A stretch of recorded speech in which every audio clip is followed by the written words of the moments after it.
Scientists are finding that viruses are thriving in the Arctic Ocean. What does this all mean? Let's talk about it right now on Headline Addicts.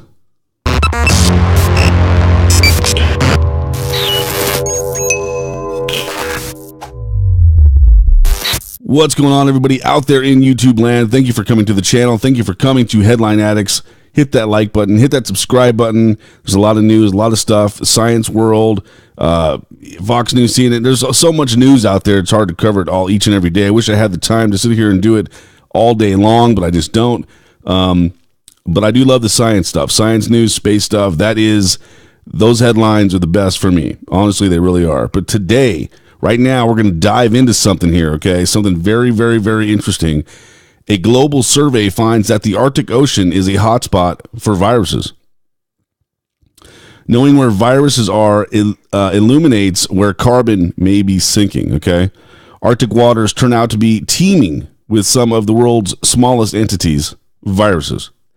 When you think, now hold on, real quick. Now, when you think of viruses, you think, warm climates, deserts, maybe, probably more or less tropical climates. Teeming with viruses, viruses thrive in hot, humidity and humid weather. And, that's where you would think mostly of viruses, right? I would, but that's not the case. That is not the case. And it actually blew my mind. Water samples taken during a 3-year expedition around the world's oceans identified around 200,000 viruses species, roughly 12 times the number found in a previous smaller survey. And 42% of those viruses were found exclusively in the Arctic. Researchers reported April 25th. And the results come from the Tara Ocean's Global Oceanographic Research Expedition from 2009 to 2013. Researchers dropped tanks off of an aluminum sailboat called the Tara to collect 145 water samples from dozens of sites worldwide at water depths from 0 to 4,000 meters. Scientists collected everything ranging in size from fish eggs down to viruses, filtering isolated the viruses, which were then genetically compared. The researchers identified 728,000 viruses species parsed into 5 global regions that are home to distinct viral communities. Okay. The most diversity was found in shallow, temperate, and tropical waters, followed closely by Arctic waters. Almost all the viruses were bacteriophages, which attack bacteria, not people.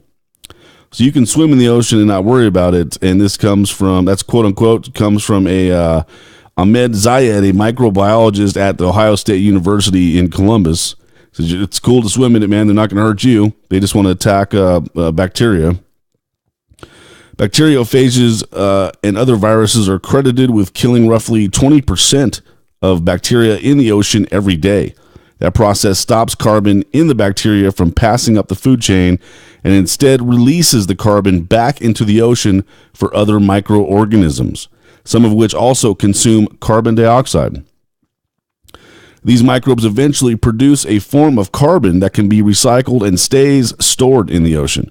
Viruses may serve an important role in counteracting human-induced climate change by indirectly stashing away carbon in this way, though viruses have rarely been included in climate simulations. Having the global map of virus locations could help scientists know where carbon fallout occurs and increase the accuracy of climate simulations. But the study gives only limited view of viruses at play here. There's still swaths of oceans that have not been looked at, such as the Western Pacific. And this comes from Chris Suttle. He's an environmental virologist at the University of British Columbia in Vancouver, who wasn't involved in the study. And because microbiologists can only isolate and identify viral species with DNA, viruses with RNA were excluded from the new analysis, despite being thought to make up half of the ocean's virus diversity. So we're still really only scratching the surface of what's there.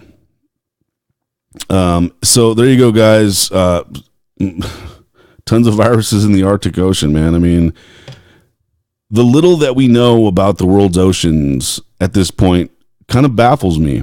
And I want everybody to put a comment down below, in the comment section down below. Let me know what you think of all this. We're really just scratching the surfaces on what we know about the world's oceans. We know more about the moon than we do the ocean. The ocean on the planet that we live on. It's crazy.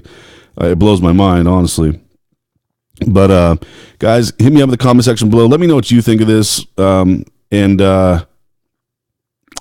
it blow your mind too? I don't know. Science, anything science, I love. So hit that like button, hit that subscribe button, and we'll catch you on the next news story, man. Later.